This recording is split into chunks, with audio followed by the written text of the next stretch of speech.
Mesdames, Mesdemoiselles et Messieurs, bonsoir à toutes et à tous. Vous êtes encore une fois les bienvenus ici sur la tribune d'éveil des consciences. Alors, à la une de l'actualité internationale, ce fameux jour de lundi était très attendu pour les négociations entre la Russie et l'Ukraine du côté d'Istanbul.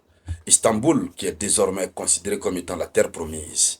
Malheureusement, ça a été soldé par un échec très cuisant, mais que les Occidentaux pour le moment se réservent de dire que c'est un échec.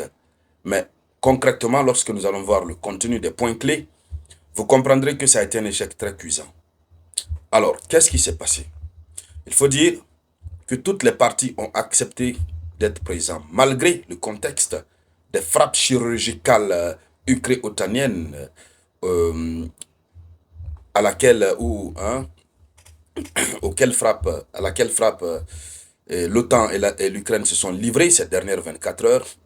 La délégation russe, toujours conduite par Medensky, était présente. La délégation ukrainienne aussi présente. Alors, il y avait un mémorandum sur lequel les deux États travaillaient. Et la Russie a travaillé sur son mémorandum à part, l'Ukraine aussi a travaillé sur son mémorandum à part. Quand ils sont arrivés, ils ont échangé les mémorandums. Mais les contenus des différents mémorandums, ils n'ont pas accepté. Ils n'ont pas du tout accepté. Puisque du côté de la Russie n'a pas substantiellement modifié ses exigences, l'Ukraine aussi non plus. C'est-à-dire les deux font la tête dure. Et c'est ce qui met mal à l'aise Donald Trump. Alors, dans le cadre de cette vidéoconférence, c'est bien sûr de cela que nous allons parler. Mais avant de continuer, je vous demande de partager la vidéoconférence au maximum. Mettez beaucoup de j'aime. Et pour ceux qui n'ont pas entendu encore parler de Moyen Express, oui, c'est la nouvelle plateforme africaine qui va dépasser Amazon. Allez-y sur Play Store ou Apple Store, téléchargez, naviguez pour voir. Si vous êtes des commerçants, vous voulez vendre en ligne, c'est le bon moment de vous intéresser, évidemment, à Moyen Express. Allons-y dans les profondeurs, dames et messieurs. Alors, du côté de la Russie, les points clés, les points essentiels dans le mémorandum russe. Premièrement, la Russie a dit qu'elle voulait la reconnaissance internationale de la Crimée et du Donbass, de Kherson et de Zaporozhye comme étant des territoires, hein, n'est-ce pas, des territoires ukrainiens. C'est ce que la Russie a demandé. Premier point. Ça veut dire, lorsque la Russie parle de la reconnaissance internationale, la Russie veut parler de quoi? Il faudrait que, internationalement, que tous les États puissent reconnaître que désormais ces quatre régions appartiennent à la Russie. Or, c'est à cause même de ça que l'Ukraine avait dit que c'est impossible. La paix, si la paix ne va pas revenir, la paix ne reviendra pas. Mais ça, c'est impossible. Reconnaissance internationale que l'Ukraine abandonne les quatre régions, l'Ukraine dit non. La Russie avait reformulé ça d'une autre manière.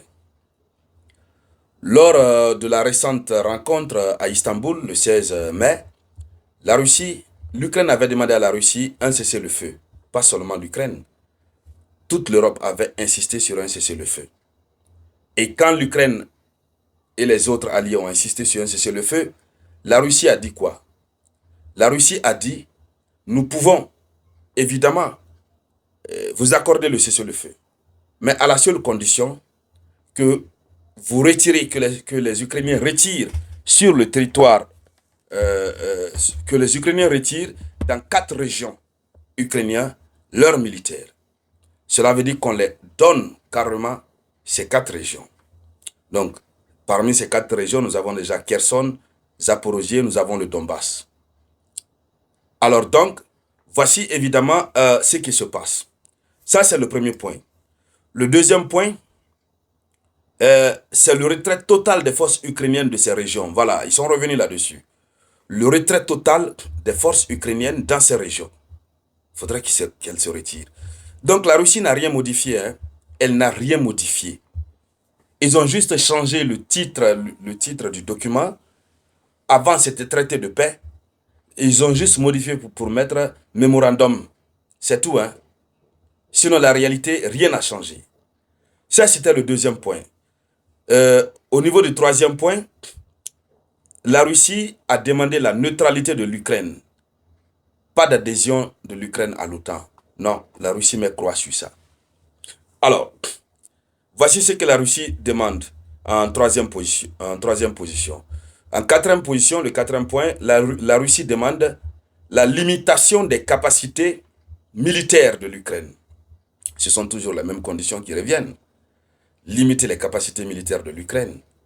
Voilà. Il ne faudrait pas que l'Ukraine se dote d'une armée très forte. Il ne faudrait pas que l'Ukraine se dote de l'arme nucléaire et tout ça. Puisque si l'Ukraine le fait, cela va influencer la Russie. Alors, au cinquième point, la Russie demande des garanties pour les droits de la population russophone. Ces populations pour lesquelles, selon les dires de Moscou, le conflit a été enclenché, la Russie voudrait que l'Ukraine s'engage à protéger leurs droits. Alors, au sixième point, il y a l'interdiction de la glorification du nazisme. L'Ukraine doit s'abstenir de glorifier le nazisme. C'est ça. Donc voici les points principalement que la Russie a demandé. Mais l'Ukraine, déjà, l'Ukraine a demandé un cessez-le-feu. L'Ukraine est allée droit au but. Un cessez-le-feu.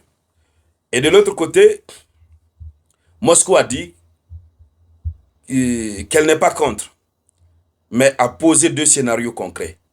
Moscou a reposé ces mêmes scénarios.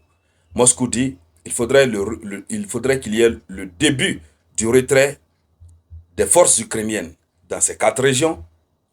Deuxièmement, l'interdiction de redéploiement des troupes, de lancement et de la mobilisation et la fin de la livraison d'armes et d'autres mesures vers une paix durable. Donc, premièrement, arrêter, commencer à retirer les soldats ukrainiens dans les 4 régions. Deuxièmement, que l'Ukraine arrête de redéployer ses soldats sur les champs de front, que l'Ukraine arrête la démobilisation et que l'Ukraine procède à la démobilisation de ses troupes.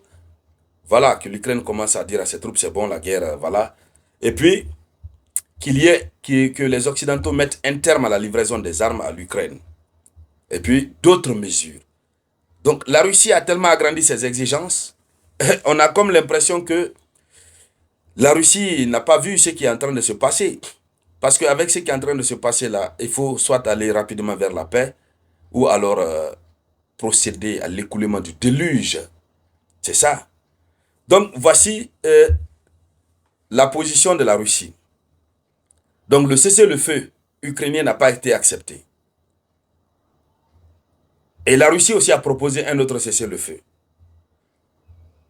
Ce cessez-le-feu de 2 mois, 3 jours n'a pas été accepté aussi par l'Ukraine. Et finalement, ils sont tombés d'accord sur l'échange de prisonniers. Et puis la Russie a promis, d'ici la semaine prochaine, de rendre 6000 corps. 6000. Parce que quand la Russie fait la chose, envoie ses soldats ukrainiens au repos éternel, la Russie prend le temps de récupérer leur corps et puis de les mettre au froid. Voilà.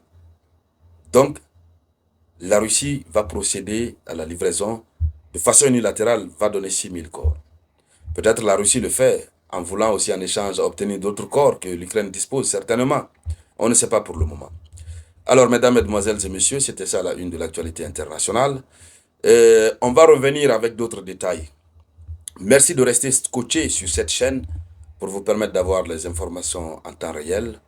Merci de contacter ce numéro qui est là. Voilà, pour contacter le responsable, je ne sais pas comment on va dire, de la société Moyen Express. Voilà.